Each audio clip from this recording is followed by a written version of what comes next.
Hi. நம்ம last வீடியோவில் தாஞ்சூர் பெயிண்டிங்கில் எப்படி கோல்ட் ஃபாயில் ஒட்டுறதுன்னு பார்த்தோம். இந்த வீடியோவில் அதுக்குள்ளே இருக்கிற ஸ்டோன்ஸ் எல்லாம் எப்படி ரிலீஸ் பண்ணுறதுன்னு பார்க்கலாம். உங்ககிட்ட இந்த மாதிரி பழைய பெயிண்ட் ப்ரஷஸ் இருந்துச்சுன்னா அது எப்படி ரிமூவ் பண்ணிக்கோங்க.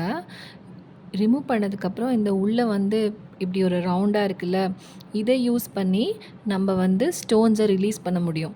இது ரவுண்ட் ஸ்டோன்ஸ், இந்த சைஸ்க்கு இருக்கிற ரவுண்ட் ஸ்டோன்ஸ் எல்லாம் நம்ம பார்த்து அதை நம்ம அந்த கோல்ட் ஃபாயிலை லைட்டாக ப்ரெஸ் பண்ணி நம்ம இந்த ஸ்டோன்ஸ் எல்லாம் ரிலீஸ் பண்ண முடியும். அதே மாதிரி நீங்கள் ஸ்டோன் சைஸ் ரவுண்ட் ஸ்டோன்ஸ் கொஞ்சம் கொஞ்சம் பெருசாக இருக்க சைஸ் எல்லாம் எப்படி ரிமூவ் பண்ணுறதுனா, அதை விட ஒரு டயமீட்டரில் பெருசாக இருக்கிற ப்ரஷஸை உடச்சி எடுத்துக்கோங்க. பழைய ப்ரஷஸை உடச்சி எடுத்துக்கோங்க. இதுக்காக நம்ம ஸ்டோன் ரிலீஸ் பண்ணுறதுக்கான டூல்ஸ்லாம் வாங்க வேண்டாம்.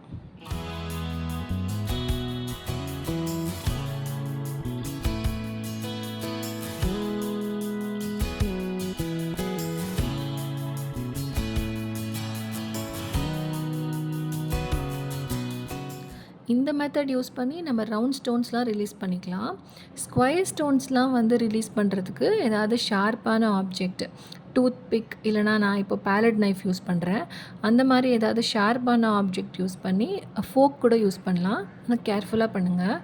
அந்த மாதிரி யூஸ் பண்ணி கரெக்டாக அந்த ஸ்கொயர் அந்த ஸ்டோன்ஸ்க்கு வெளியில் இருக்கிற ஏரியாவை மட்டும் கட் பண்ணி ஸ்லோவாக கட் பண்ணி உரித்து எடுத்துருங்க. இதெல்லாம் பண்ணுறதுக்கு முன்னாடி கண்டிப்பாக நம்ம கோல்ட் ஃபாயிலை லைட்டாக ஈரம் பண்ணிவிட்டு ஒரு 5 செகண்ட்ஸ் விட்டுட்டு அது நல்லா கொஞ்சம் ஊறினதுக்கப்புறமா நம்ம அந்த கட் பண்ணுற ப்ராசஸை ஆரம்பிக்கணும். அதுக்கப்புறம் ஒரு கிளாத் வச்சு சைடில் இருக்க கோல்ட் ஃபாயில்லாம் லிஃப்ட் ஆகாமல் இருக்கிறதுக்காக ப்ரெஸ் பண்ணி விட்டுருங்க. இப்போ அதே மெத்தட் யூஸ் பண்ணி நான் பேலன்ஸ் இருக்கிற ஸ்கொயர் ஸ்டோன்ஸ் எல்லாம் ரிலீஸ் பண்ணியிருக்கேன்.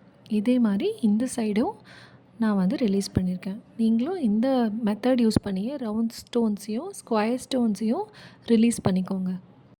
மறக்காமல் ஸ்டோன்ஸ் நம்ம ஃபஸ்ட்டு ஸ்டேஜில் ஸ்டிக் பண்ணுறோம்ல, அந்த ப்ராசஸ் முடிஞ்சோன்னே ஒரு ஃபோட்டோ எடுத்துக்கோங்க. அப்போ தான் எங்கெங்கெல்லாம் ஸ்டோன்ஸ் இருக்குதுன்னு உங்களுக்கு தெரியும், ரிலீஸ் பண்ண முடியும். அப்போ தான் அவ்வளோதான்.